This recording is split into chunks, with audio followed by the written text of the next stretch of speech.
सूरत में आईएमसीटी ने पाया कि प्रशासन आधुनिक तकनीकों का उपयोग करके केसेस की पहचान और ट्रैकिंग कर रही है। प्राइवेट और सरकारी अस्पतालों और शहरी स्वास्थ्य केंद्रों का data, door to door survey, active surveillance, Gemini mobile app इत्यादि का डेटा जीआईएस मैप पर प्लॉट करके इसकी डिटेल्ड एनालिसिस कर रही है, जिससे कि आगे की कार्यवाही तय कर सके। आईएमसीटी ने पाया कि प्रशासन एक्सटेंसिव टेस्टिंग कर रही है, जिससे कि कोविड प्लस केसेस की पहचान आरंभिक चरण ही में हो जाए। सूरत नगर निगम का वॉर रूम और एक स्पेशल टीम ऑफ डॉक्टर्स इसी काम में जुटे हुए हैं। आईएमसीटी ने hospitals, containment zones, testing facilities इत्यादि का भी दौरा किया। उन्होंने पाया कि अधिकांशतः लॉकडाउन के नियमों का पालन हो रहा है। पुलिस नाकाबंदी और पिकेट्स के अलावा मॉडर्न टेक्नोलॉजी जैसे कि ड्रोन्स और सीसीटीवी का भी प्रयोग कर रही है, जिससे कि लॉकडाउन का अनुपालन हो। परंतु कुछ अंदरूनी गलियों में लॉकडाउन का नियमों का उल्लंघन ना हो, इसके लिए उन्होंने प्रशासन को सुझाव दिया कि और सख्त कदम उठाने की जरूरत है। सूरत में प्रवासी श्रमिकों के लिए प्रशासन, एनजीओज और इंडस्ट्रीज ने मिलकर फूड पैकेट्स और राशन किट्स का इंतजाम किया है। यह प्रशंसनीय है कि वितरण के समय सभी सोशल डिस्टेंसिंग के प्रोटोकॉल का बहुत अच्छी तरह अनुपालन करते हैं। आईएनसीटी ने प्रशासन को सुझाव दिया है कि श्रमिकों के साथ कोविड-19 के बारे में जो जानकारी है, उसको उन्हीं की भाषा में साझा करें। आईएमसीटी ने प्रशासन के साथ, जनप्रतिनिधियों के साथ, इंडस्ट्री एसोसिएशन के साथ भी विचार विमर्श किया है, खासकर टेक्सटाइल और डायमंड इंडस्ट्रीज जो श्रमिकों का मेजर सोर्स ऑफ एम्प्लॉयमेंट है। ज्यादातर श्रमिकों को पिछले महीने की तनख्वाह प्राप्त हो चुकी है। आईएमसीटी ने प्रशासन को सुझाव दिया है कि भविष्य में क्या कदम उठाए जाएं, इसके बारे में भी वो योजना बनाएं। जो हमारी आईएमसीटी अहमदाबाद गई है, उसने वहां पे हॉस्पिटल का, केयर सेंटर का, ब्लड डोनेशन कैंप का, शेल्टर होम्स का, प्राइमरी हेल्थ सेंटर इत्यादि का दौरा किया है। उन्होंने जो हाईवेज पर चेक पॉइंट्स लगे हुए हैं और जो क्वारंटाइन क्लस्टर्स के एंट्री पॉइंट्स हैं, उनका भी मुआयना किया। उन्होंने पाया कि क्वारंटाइन क्लस्टर्स के जो एंट्री पॉइंट्स हैं, उसमें पुलिस और मेडिकल टीम्स की जॉइंट व्यवस्था है। टीम ने विभिन्न स्टेक होल्डर्स के साथ भी विचार विमर्श किया। सिविल हॉस्पिटल के विजिट के दौरान उन्होंने पेशेंट्स के रिश्तेदारों के साथ बातचीत की। अस्पताल की सुविधाएं संतोषजनक पाई गई। मरीजों के रिश्तेदारों ने भी उन्हें बताया कि वे सुविधाओं से संतुष्ट हैं। उन्होंने केयर सेंटर का भी दौरा किया और पाया कि वहां पे पर्याप्त क्षमता है और जिन मरीजों में कोविड के लक्षण दिखाई पड़ते हैं, आवश्यकता पड़ने पर डेडिकेटेड कोविड हॉस्पिटल में पहुंचाने की उनके पास अच्छी व्यवस्था है। अभी तक 19-20 मरीजों को वहां पे शिफ्ट किया गया है। यहाँ भी सुविधाएं संतोषजनक है। टीम ने पाया कि जो इंडियन रेड क्रॉस सोसाइटी ने पुलिस और प्रशासन के साथ मिलकर जो रक्तदान शिविर का आयोजन किया था, वहां भी सोशल डिस्टेंसिंग इत्यादि का पालन हो रहा है। सर्वेलेंस और वल्नरेबल पॉपुलेशन की पहचान के लिए प्रशासन ने काफी कदम उठाए हैं। उन्होंने हाउस टू हाउस सर्वे किया है, इलेक्टोरल रोल का डेटा यूज किया, प्रोजेक्ट लाइफलाइन का डेटा, निक्षय का डेटा, टेको प्लस डेटा इत्यादि के माध्यम से उन्होंने वल्नरेबल लोगों की पहचान की है और उनकी टेस्टिंग चल रही है।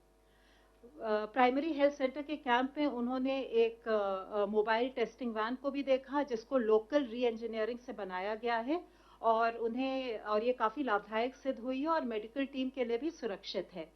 आईएमसीटी ने सुझाव दिया है कि राज्य सरकार केंद्रीय सरकार की सहायता लेकर सरदार वल्लभ भाई पटेल अस्पताल में एक मल्टी डिसिप्लिनरी रिसर्च यूनिट की स्थापना करे, जहां उपकरणों की कोविड टेस्टिंग के लिए फैसिलिटीज डेवलप की जा सकती हैं।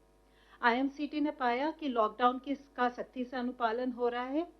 पुलिस ने काफी इनोवेटिव सॉल्यूशंस यूज किए हैं, जैसे कि ड्रोन्स, और जिससे कि सोशल डिस्टेंसिंग का उल्लंघन ना हो। उन्होंने काथवाड़ा और नरोड़ा के शेल्टर होम्स का दौरा किया। चूंकि प्रशासन ने करीब ऐसे 33 शेल्टर होम्स बनाए हैं, उन्होंने ये भी सुझाव दिया कि जितने जो श्रमिक हैं उनको इस तरह 33 शेल्टर होम्स में बांटा जाए जिससे कि सोशल डिस्टेंसिंग अधिकतम हो पाए। यहाँ सारे शेल्टर होम्स में सुविधाएं अच्छी उपलब्ध थी और योगा और अन्य एंटरटेनमेंट की भी सुविधाएं थी। एक अनूठा उन्होंने प्रयोग पाया अहमदाबाद में, जो ग्रामीण एरिया है वहाँ हर ग्राम पंचायत में एक ग्राम योद्धा समिति का गठन किया गया है। ग्राम योद्धा समिति में सरपंच है, विलेज हेडमैन है, हेल्थ वर्कर है, हेडमास्टर है, तलाटी इत्यादि हैं। ये समिति जो है लॉकडाउन का पालन करते हुए गांव में राशन, सब्जी, दवाइयाँ इत्यादि को डोर स्टेप पे डिलीवर करती है। इसके अलावा वो आवाजाही पे और लॉकडाउन के नियमों के पालन पर भी नजर रखती है। आईएनसीटी का सुझाव है कि इस इनिशिएटिव को बाकी राज्यों द्वारा भी अपनाया जा सकता है।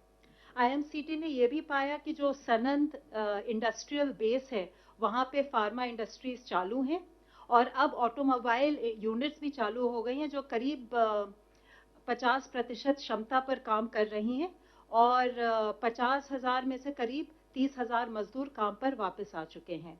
आईएमसीटी ने वरिष्ठ अधिकारियों के साथ बैठक की और अपने सारे सुझाव उनके साथ साझा किए। हमारा पूरा विश्वास है कि केंद्र और राज्य सरकारों के संगठित प्रयासों से हम कोविड-19 के विरुद्ध जो हमारा अभियान है उसमें सफल होंगे। धन्यवाद। Health ministry representative please. पिछले एक दिन में अगर हम देखें तो देश में 1543 नए केसेस आए हैं, जिससे कि हमारे टोटल कंफर्म केसेस की संख्या अब 29,435 हो चुकी है। और अगर हम देखें कि जो हमारे केस एक्टिव मेडिकल सुपरविजन में हैं तो उनकी संख्या 21,632 है। अब तक पिछले 24 घंटे में 684 patients have been found cured, जिससे कि हमारा टोटल लोग जो क्योर हुए हैं वह संख्या 6,868 हो चुकी है। इससे हमारा रिकवरी रेट करीब 23.3% इस टाइम में समय हो गया है, जो कि एक बहुत ही प्रोग्रेसिव इंक्रीज है। मैं आप लोगों की दृष्टि में लाना चाहूँगा। आज देश में 17 ऐसे जिले हैं जहां पर पहले केस आए थे लेकिन पिछले 28 दिनों से कोई नया केस रिपोर्ट नहीं हुआ है। इन जिलों में एक जिले की बढ़ोतरी हुई है, जैसे कि कल बताया था हमने आपको, और एक जिला ड्रॉप हुआ है, यानी कि 2 जिले ऐड हुए हैं और एक जिला ड्रॉप हुआ है। जो जिले ऐड हुए हैं वह है कलिम्पोंग वेस्ट बंगाल में, वायनाड केरला में, और जो जिला जहां पर एक एडिशनल केस आया है वह है लखीसराय बिहार में। इसका सीधा तात्पर्य यही है कि हमें कांस्टेंट विजिल मेंटेन रखने की आवश्यकता है। किसी भी जिले में, किसी भी स्टेट में जब हम कार्य करें तो वहां पर किसी भी तरह की रिलैक्सेशन ना हो। आज माननीय स्वास्थ्य मंत्री जी ने वीडियो कॉन्फ्रेंस के द्वारा डिपार्टमेंट ऑफ बायोटेक्नोलॉजी और उनके 18 ऑटोनॉमस बॉडीज और साथ में उनसे संबंधित पीएसयूज के डायरेक्टर्स के साथ रिसर्च के बारे में समीक्षा की। उन्होंने मेक इन इंडिया के तहत antibody detection kits, real time PCR based detection kits और कोविड-19 के लिए वैक्सीन के डेवलपमेंट को फास्ट ट्रैक करने के लिए कहा। माननीय स्वास्थ्य मंत्री जी ने आज दिल्ली के लेफ्टिनेंट गवर्नर साहब, दिल्ली के स्वास्थ्य मंत्री, कॉरपोरेशन कमिश्नर्स, दिल्ली के सभी जिलों के डीएम्स और डीसीपीज, सेंट्रल और स्टेट के जितने हमारे हॉस्पिटल्स हैं उनके डायरेक्टर्स के साथ भी कोविड सर्वेलेंस के करंट स्टेटस का दिल्ली और आसपास के प्रांतों से संबंधित रिव्यू किया। स्वास्थ्य मंत्रालय ने वेरी माइल्ड या प्री सिम्टोमेटिक पेशेंट्स के लिए होम आइसोलेशन पर दिशा निर्देश जारी किए हैं। जिन पेशेंट्स के पास सेल्फ आइसोलेशन के लिए उनके रेजिडेंस पर रिक्विजिट फैसिलिटी है, उनके पास इस होम आइसोलेशन के लिए ऑप्शन होगा। ये प्रेजेंट गाइडलाइंस जो हमने इशू की हैं, यह गाइडलाइंस 7 अप्रैल को जो हमने इससे पहले सस्पेक्टेड और कंफर्म केसेस को मैनेज करने से संबंधित गाइडलाइन थी, उनके एडिशन में है। होम आइसोलेशन की ये जो गाइडलाइंस हैं, इसमें कुछ एलिजिबिलिटी कंडीशंस हैं, जैसे कि पेशेंट को सेल्फ आइसोलेशन पर एक अंडरटेकिंग को भरना होगा। मेडिकल ऑफिसर द्वारा व्यक्ति को क्लिनिकली या तो वेरी माइल्ड केस या प्री सिम्टोमेटिक केस डायग्नोस करना होगा। उन्हें मोबाइल पर आरोग्य सेतु एप्लीकेशन को डाउनलोड करते हुए उसको निरंतर उपयोग करना होगा।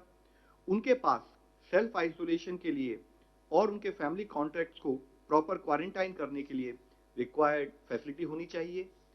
24/7 बेसिस पर देखभाल करने के लिए उनके पास एक केयर गिवर अवेलेबल होना चाहिए और केयर गिवर और हॉस्पिटल के बीच में एक प्रॉपर कम्युनिकेशन लिंक स्टैब्लिश होना चाहिए। केयर गिवर और उनके जितने भी क्लोज कॉन्टैक्ट हैं उनको हाइड्रोक्सिल क्लोरोक्विन प्रोफाइलैक्सिस के रूप में लेना होगा। पेशेंट अपनी हेल्थ को मॉनिटर करने के लिए एग्री करें और डिस्ट्रिक्ट सर्विलेंस ऑफिसर को अपने हेल्थ स्टेटस के बारे में रेगुलरली इन्फॉर्म करते रहें। उनको तुरंत मेडिकल अटेंशन लेनी चाहिए इन केस कि अगर उनको ब्रीदिंग डिफिकल्टी या चेस्ट में कोई पेन या प्रेशर हो या लिप या फेस पर कोई ब्लूइश डिस्कलरेशन डेवलप हो या कोई ट्रीटिंग मेडिकल ऑफिसर की एडवाइस हो तो वो अपने होम आइसोलेशन से निकलकर रिक्वायर्ड हेल्थ फैसिलिटी में जाएं। होम आइसोलेशन जब तक कि क्लिनिकल सिम्टम रिजॉल्व ना हो जाए या साथ में टेस्टिंग के द्वारा वह पेशेंट नेगेटिव ना पाया जाए तब तक कंटिन्यू करना होगा। इसके लिए बहुत जरूरी है कि पेशेंट जब अपने घर पर रहें तो पेशेंट हर समय ट्रिपल लेयर मेडिकल मास्क का उपयोग करे, एक आइडेंटिफाइड रूम में ही रहें और घर के अन्य लोगों से दूर रहें, विशेषकर बुजुर्गों से या उन लोगों से जिनको कोई मॉर्बिड कंडीशन है जैसे हाइपरटेंशन, कार्डियोवास्कुलर डिजीज या रीनल डिजीज एक्सेट्रा। वह घर के अन्य लोगों से कोई अपना पर्सनल आइटम शेयर ना करें और जिन सरफेसेस पर हम ज्यादातर टच करते रहते हैं उनको रेगुलरली क्लीन करते रहें। साथ ही जैसे कि अभी कहा है कि उनको ध्यान रखने के लिए एक केयर गिवर होना चाहिए। वह केयर गिवर भी जब उनकी देखभाल करे तब एक ट्रिपल लेयर मास्क का इस्तेमाल करे। पेशेंट के बॉडी फ्लूइड के साथ उस केयर गिवर का कोई डायरेक्ट कांटेक्ट ना हो, विशेष रूप से ओरल या रेस्पिरेटरी सिक्रीशन, और पेशेंट को संभालते समय केयर गिवर को डिस्पोजेबल ग्लव्स का उपयोग करना चाहिए। पेशेंट द्वारा उपयोग की गई सरफेसेस, कपड़े या लिनन की सफाई या हैंडलिंग करते समय भी ट्रिपल लेयर मास्क या डिस्पोजेबल ग्लव्स का उपयोग होना चाहिए।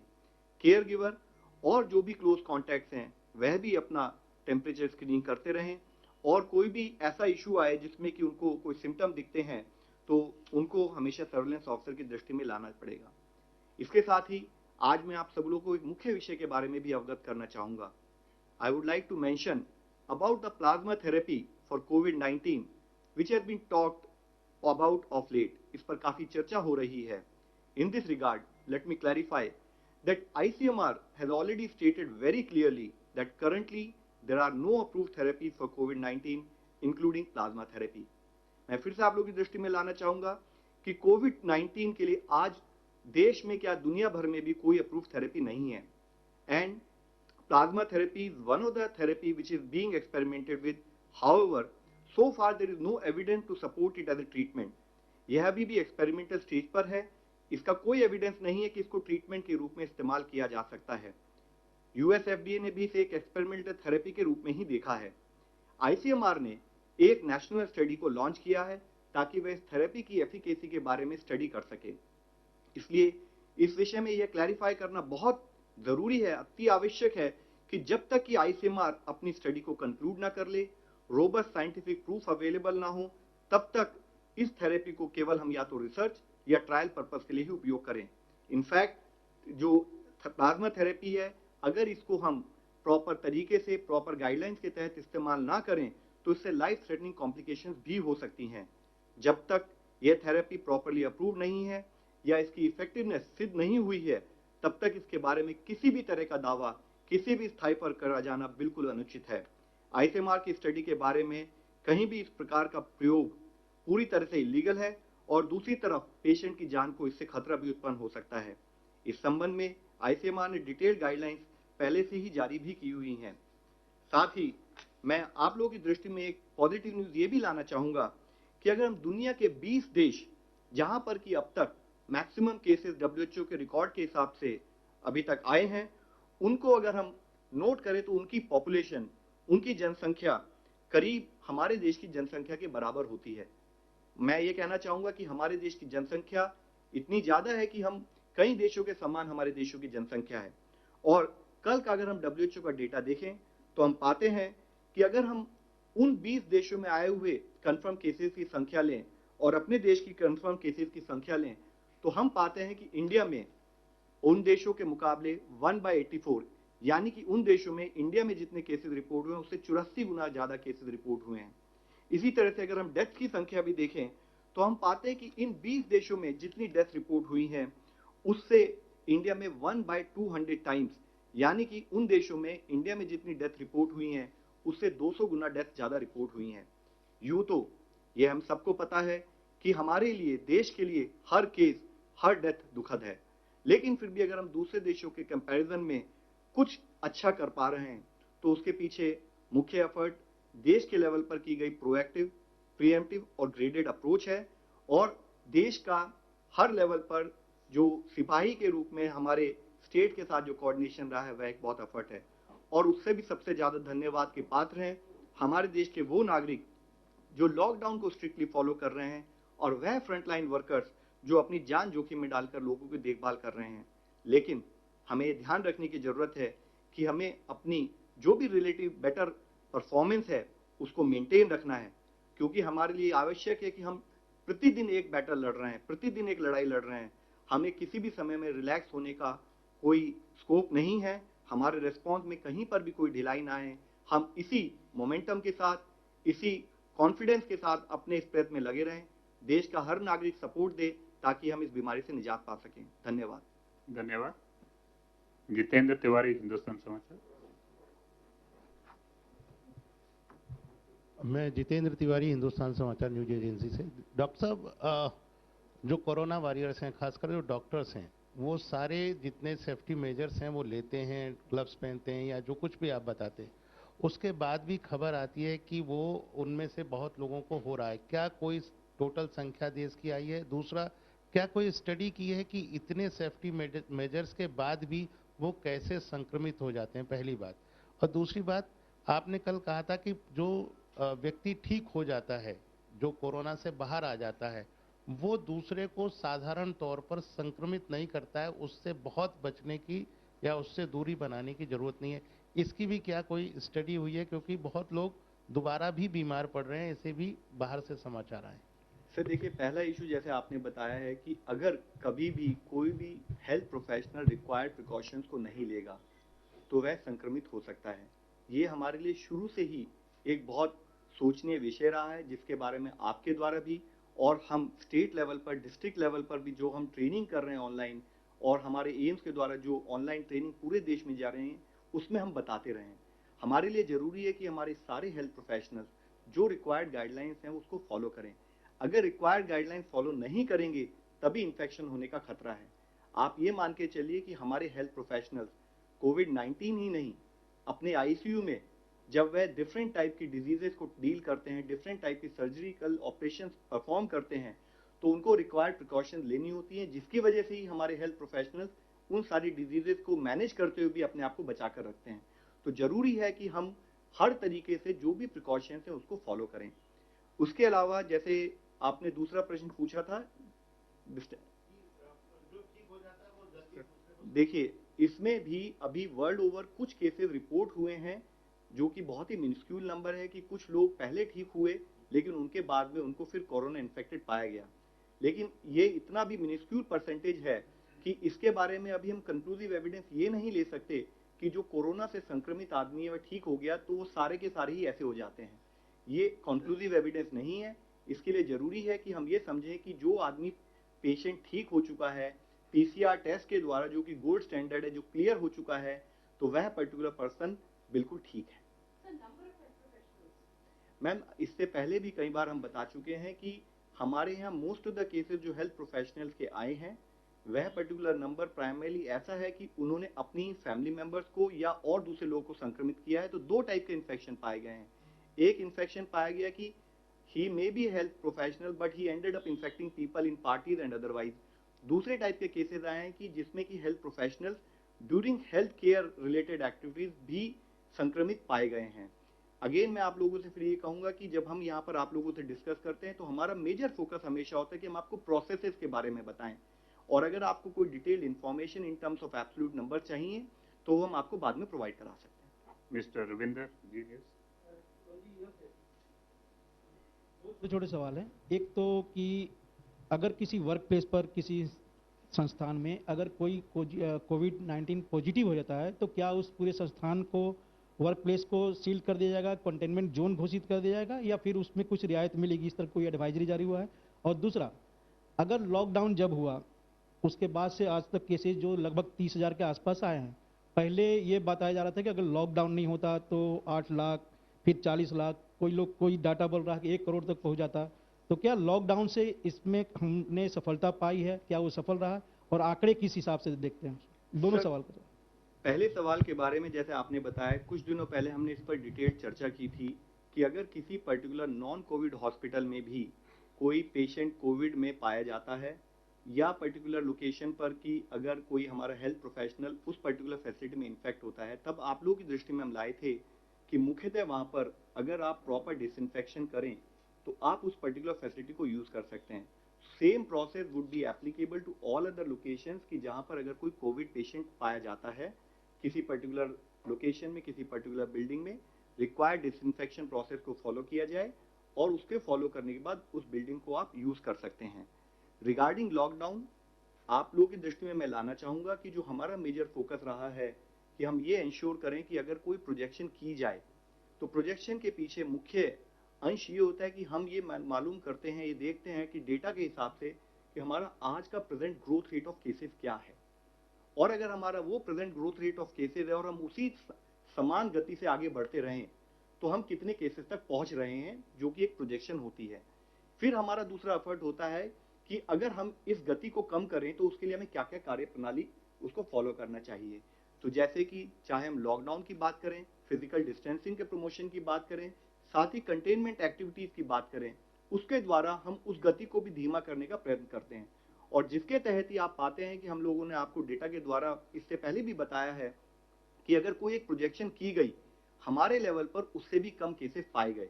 एक उदाहरण के रूप में मैं आपको बताना चाहूंगा कि अगर हमारा डबलिंग रेट यानी कि जितने दिनों में केसेस डबल होते हैं, लॉकडाउन से पहले करीब 3.4 के करीब जो होवर कर रहा था, आज वह करीब 10.2 है। यानी कि पहले 3-3.25 दिनों में जो केसेस डबल हो रहे थे, आज वो 10 दिन में डबल हो रहे हैं। एंड इसका मुख्य कारण जो हमेशा एफर्ट रहा है कि कैसे कंटेनमेंट पर फोकस करें, कैसे हम फिजिकल डिस्टेंसिंग और साथ में हम जो अपना लॉकडाउन से रिलेटेड एक्शन को कैसे इंप्लीमेंट करें। एक ऑनलाइन क्वेश्चन है, has the Agra model failed? Quarantine centers are not well functioning in Agra, so how do you rate it with your model? So let me first explain and request everyone, there is nothing called any model. There is nothing called an Agra model or nothing called a Bhilwara model, etc. What is very important for all of us to understand is what is our containment strategies. We have brought to your notice such good practices, such containment action at the field level, primarily to highlight कि वहां पर effort किए गए। लेकिन जब हमने आपको कभी भी किसी एक रिलेटिव सक्सेस के बारे में बताया तो उसके साथ ही एक और चीज हम हमेशा मुख्य रूप से आपसे कहते रहे हैं कि हम एक इन्फेक्शियस डिजीज से डील कर रहे हैं। हमारी एक दिन की चूक, हमारा एक दिन का लेस एफर्ट हमारे को उस सिचुएशन में फिर से ले जा सकता है कि हमारी जो सक्सेस है वो नॉन सक्सेस में कन्वर्ट हो जाए। तो हम आपके द्वारा एफर्ट ये करते हैं कि अगर कहीं पर अच्छा कार्य हुआ है जो कि देश की द्वारा दी गई कंटेनमेंट स्ट्रेटजी के तहत हुआ है, उस कार्य को आपके द्वारा बताया जाए। उसके द्वारा फील्ड स्थाई पर जो हमारे वर्कर दिन रात 24 घंटे काम कर रहे हैं और अब से नहीं पिछले 3-3.5 महीने से काम कर रहे हैं, उनको भी प्रोत्साहन मिले और सब लोग मिलकर एकजुट होकर कहें कि किसी भी तरीके से हमें इस बीमारी का इस देश से निर्मूल करना है। मिस्टर SM आशिफ, इन दिनों जी, हमारा सवाल ये है कि किट आने के बाद से पूरे देश में अब तक कितनी जांच हुई है? सर, ICMR का डेटा मैं इस टाइम नहीं लेके आया हूँ। ICMR के जो हमारे रिप्रेजेंटेटिव आते हैं वो जनरली आपको बताते रहते हैं।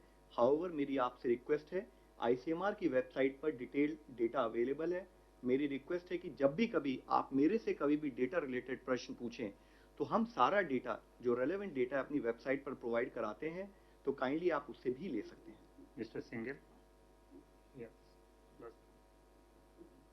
मेरा सवाल ये है कि होम मिनिस्ट्री से जानना चाहें कि जूम मीटिंग को लेकर जो ऐप है उसको लेकर सरकार ने कुछ ऑफिशियल डायरेक्शन जारी की है, इस सुरक्षा को लेकर बात करता है। Ministry of electronics and information technology द्वारा एक एडवाइजरी जारी की गई थी कि how to do safe use of a particular technology, so that's available on their website. Last question, follow me India today.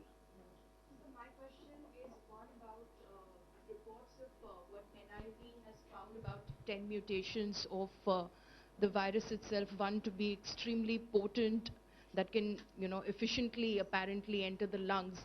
So can you tell us a little bit more about that? And you mentioned about plasma therapy not to be treated as a treatment, but for trial and research purposes. But then there are a lot of private hospitals that used it, were not approved to do the same as well. What would you say about that? Ma'am, as far as the NIV and mutation, I would really urge key, because this is such slightly technical matter, let a scientist, next time when we are sitting together, let him explain to you in detail. As far as the plasma therapy, I've been very emphatic. I highlighted to you that this is not a proven therapy. It is still in experimental stage. And till that, right now, even ICMR is doing it as a experiment, pan-Indian experiment, to identify and do additional understanding of this particular therapy. And till the time it is approved, no one should use it, and it will be harmful to the patient as well as also it will be illegal. Thank you, friends. Thank you very much.